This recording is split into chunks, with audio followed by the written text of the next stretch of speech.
Assalamualaikum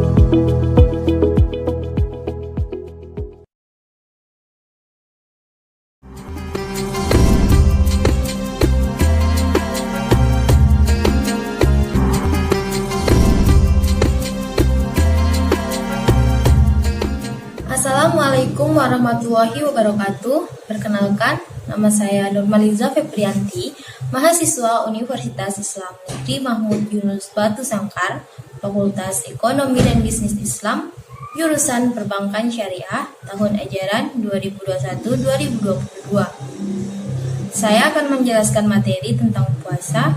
Kalian tahu tidak apa sih puasa itu?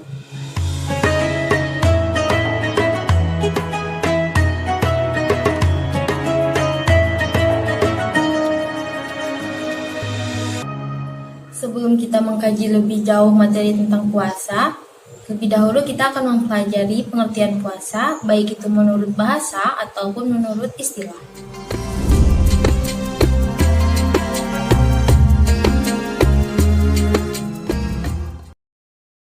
Yang pertama, pengertian puasa. Jadi, pengertian puasa bisa disebut juga dengan saum. Menurut bahasa, artinya menahan diri dari segala sesuatu seperti menahan makan, minum, nafsu, menahan berbicara yang tidak bermanfaat, dan sebagainya. Sedangkan puasa menurut istilah ajaran Islam, yaitu menahan diri dari segala sesuatu yang membatalkannya, lamanya 1 hari, mulai dari terbit fajar sampai terbenamnya matahari dengan niat.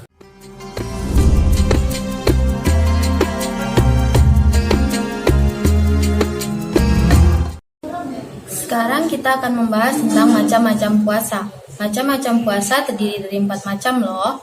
Yang pertama, puasa wajib, puasa sunnah, puasa makruh, dan puasa haram. Jadi kita bahas satu persatu ya. Yang pertama, puasa wajib. Puasa wajib itu adalah puasa yang dilakukan untuk memenuhi kewajiban atas perintah Allah dan apabila ditinggalkan mendapatkan dosa. Adapun macam-macam puasa ini, yang pertama adalah puasa di bulan Ramadan. Puasa Ramadan adalah puasa yang dilaksanakan pada bulan Ramadan yang dilaksanakan selama 29 hari atau 30 hari. Puasa ini dimulai pada terbit fajar hingga terbenamnya matahari. Puasa Ramadan ini ditetapkan sejak tahun 2 Hijriah dan puasa ini hukumnya wajib, yaitu apabila dikerjakan mendapatkan pahala dan apabila ditinggalkan kita mendapatkan dosa. Puasa Ramadan menurut pandangan orang-orang mukmin yang berpikir adalah merupakan bulan peribadahan yang harus diamalkan dengan ikhlas kepada Allah Subhanahu wa Ta'ala. Harus kita sadari bahwa Allah Maha mengetahui segala gerik manusia dan hati mereka. Dalam pelaksanaannya, khusus pada bulan Ramadan, kita akan menjumpai beberapa masalah yang penting yang dipecahkan. Yang pertama yaitu cara menetapkan waktu. Cara mengetahui puasa ini ada 2, yaitu secara hisab dan ruqyat.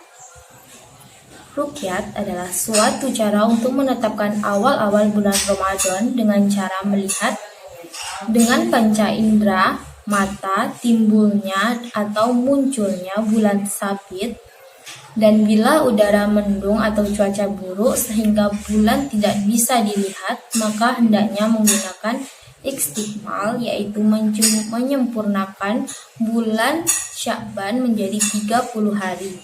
Di Indonesia, pelaksanaan ruqyat untuk menetapkan puasa Ramadan telah dikoordinasi oleh Departemen Agama. Yang kedua, hisab adalah suatu cara untuk menetapkan awal bulan Ramadan dengan cara menggunakan perhitungan secara astronomi sehingga dapat ditentukan secara ekstrak letak bulan. Seperti cara ruqyat yang telah dikoordinasi oleh pemerintah, maka cara hisab pun sama di Indonesia. Penetapan awal dan akhir bulan ini dengan cara yang menetapkan memang telah diambil kewenangan koordinasi oleh pemerintah. Seperti firman Allah dalam surat Yunus ayat 5.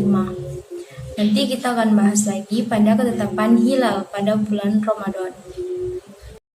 Puasa sunnah adalah puasa yang bila dikerjakan mendapat pahala dan apabila tidak dikerjakan tidak mendapat dosa.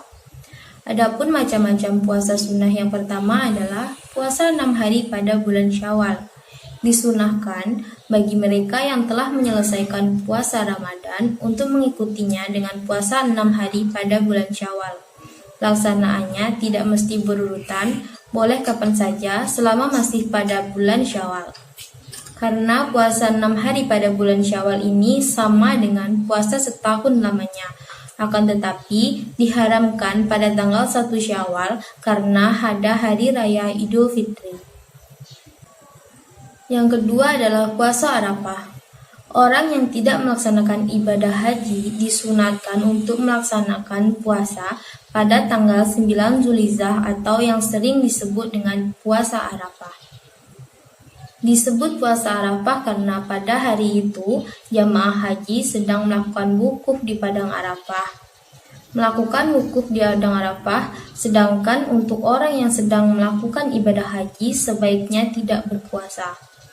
Yang ketiga adalah puasa Senin Kamis, yang keempat adalah puasa pada bulan Sya'ban, dan yang kelima puasa Asyura. Puasa Asyura ini dikerjakan pada tanggal 9 dan 10 Muharram, dan juga sunnah hukumnya melakukan puasa pada tanggal 9 Muharram. Yang ketiga adalah puasa makruh. Yang pertama, berpuasa pada hari Jumat. Berpuasa pada hari Jumat ini termasuk puasa yang makruh hukumnya, kecuali apabila ia berpuasa sebelum atau setelahnya, atau ia berpuasa Daud lalu jatuh pas hari Jumat, atau juga pas puasa sunat seperti tanggal 9 Zulhijjah itu tujuannya pada hari Jumat. Untuk yang disebutkan di akhir ini, puasa boleh dilakukan karena bukan sengaja hanya berpuasa pada hari Jumat. Yang kedua adalah puasa setahun penuh, atau bisa disebut dengan puasa dar. Puasa dar adalah puasa yang dilakukan setahun penuh, meski orang tersebut kuat untuk melakukannya, namun para ulama memakruhkan puasa seperti itu karena sebagaimana disebutkan dalam hadis yang artinya, Umar bertanya, "Ya Rasulullah, bagaimana dengan orang berpuasa 1 tahun penuh?" Rasulullah SAW menjawab, "Ia dipandang tidak berpuasa, juga tidak berbuka." Hadis riwayat Muslim. Yang ketiga adalah puasa Wishal. Puasa Wishal adalah puasa yang tidak memakai sahur, juga tidak ada bukanya. Misalnya ia puasa 1 hari penuh 1 malam atau 3 hari 3 malam. Puasa ini diperbolehkan untuk Rasulullah dan Rasulullah bisa melakukannya. Namun dimakruhkan puasa haram. Maksudnya puasa haram itu adalah memang diharamkan puasa pada saat itu. Jika kita berpuasa maka kita akan mendapatkan dosa, dan jika kita tidak berpuasa maka sebaliknya kita akan mendapatkan pahala. Allah telah menentukan hukum agama telah mengharamkan suatu puasa dengan beberapa keadaan. Di antaranya yang pertama, puasa pada tanggal 1 Syawal dan 10 Zulhijjah. Yang kedua, puasa hari Tasyrik atau 11, 12, 13 bulan Zulhijjah. Dan yang ketiga, puasa pada hari yang diragukan atau bisa disebut dengan hari Syak.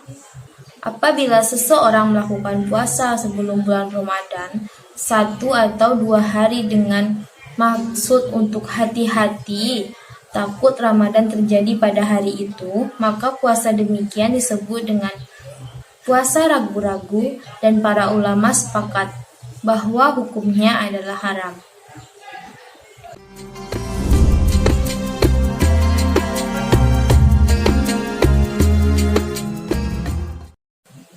Syarat-syarat berpuasa.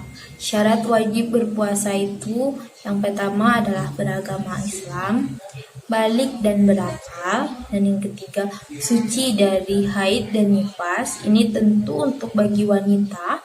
Dan yang keempat adalah puasa, yaitu kekuatan, tidak sakit dan bukan juga sudah tua.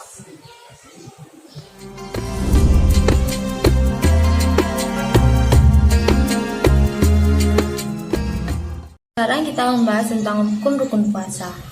Rukun puasa ada 3. Dua di antaranya telah disepakati, yaitu waktu dan menahan diri dari perkara yang membatalkan.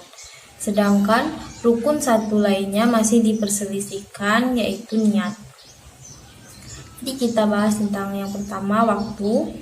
Waktu dibagi menjadi dua, yaitu waktu wajibnya puasa, yakni bulan Ramadan, dan waktu menahan diri dari perkara-perkara yang membatalkan bulan Ramadan, bukan waktu-waktu malamnya. Dan yang kedua adalah menahan diri dari perkara yang membatalkan, meninggalkan segala yang membatalkan puasa, mulai dari terbit fajar hingga terbenamnya matahari.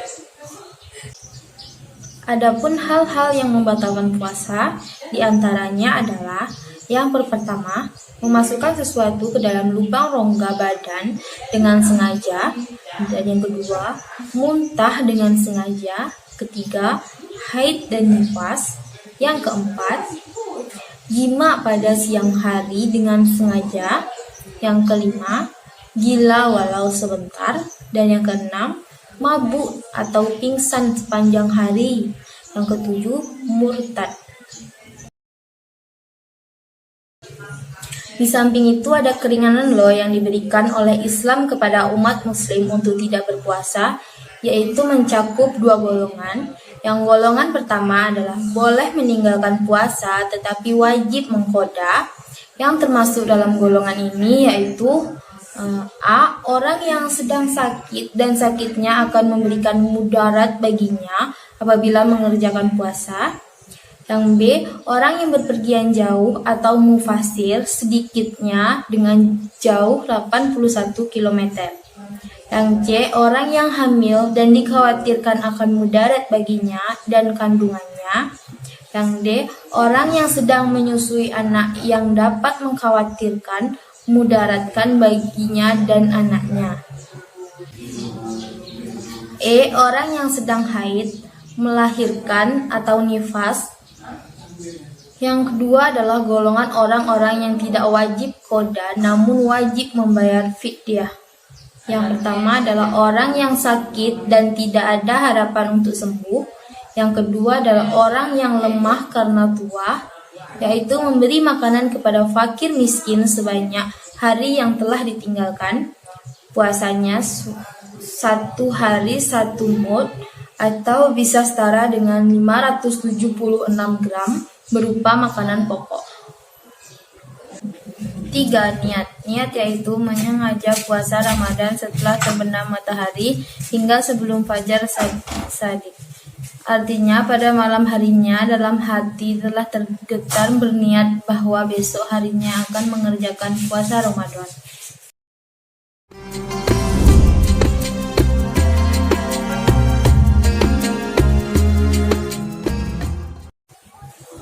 Sekarang kita akan membahas sunat puasa. Apa aja sih yang ada di dalam sunat puasa? Sunat puasa yang pertama adalah makan sahur meski hanya sedikit. Yang kedua, mengakhirkan makanan sahur. Yang ketiga, menyegarakan berbuka. Yang keempat, membaca doa ketika berbuka puasa. 5. Menjauhi dari ucapan yang tidak senonoh. Yang keenam, memperbanyak amal kebaikan dan memperbanyak iktikaf di masjid.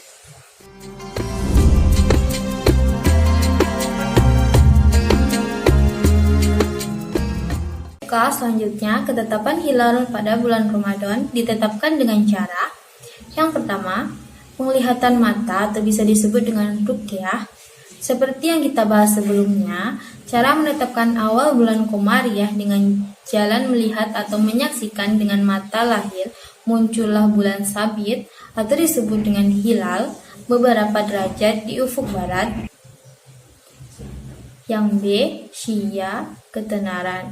Yang dimaksud dengan syia adalah hilal dapat ditetapkan dengannya bukanlah berpuasa sekelompok orang atau penduduk suatu tempat berdasarkan pada keputusan seseorang yang bahwa besok masih Ramadan, atau tidak berpuasa mereka itu berdasarkan ketentuan itu bahwa besok sudah Syawal. Tetapi syia adalah hendaknya hilal dilihat oleh bukan satu orang saja. Yang C. Menyempurnakan bilangan. Di antara cara menetapkan hilal ialah menyempurnakan bilangan bulan komariah manapun. Apabila awal harinya telah diketahui, maka dia akan habis dengan berlalunya 30 hari. Yang D adalah bayyinah syariah atau disebut dengan bukti syar'i. Hilal biasanya juga dipastikan dengan kesaksian 2 orang lelaki yang adil, inilah yang disebut bayyinah syariah. Dan juga kesaksian para perempuan yang terpisah dengan lelaki ataupun bergabung dengan mereka, siapa saja, yakni akan keadilan 2 orang saksi tersebut, maka ia harus mengamalkannya.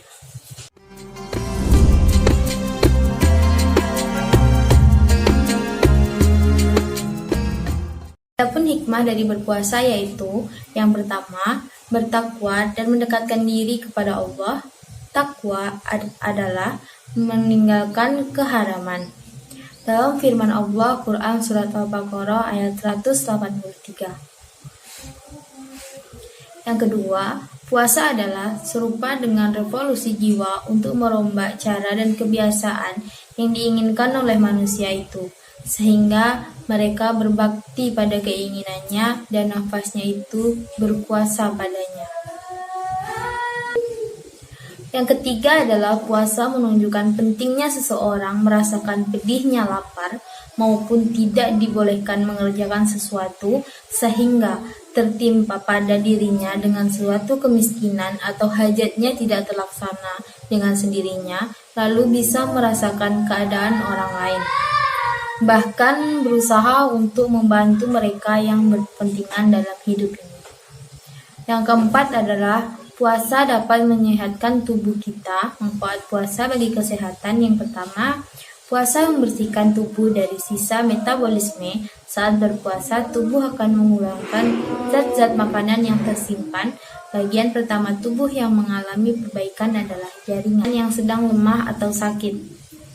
Yang B, melindungi tubuh dari penyakit gula dan menyehatkan sistem pencernaan waktu puasa. Lambung dan sistem pencernaan akan beristirahat selama lebih kurang 12 sampai 14 jam selama lebih kurang 1 bulan. Jangka waktu ini cukup mengurangi beban kerja lambung untuk memproses makanan yang bertumbuk dan berlebihan.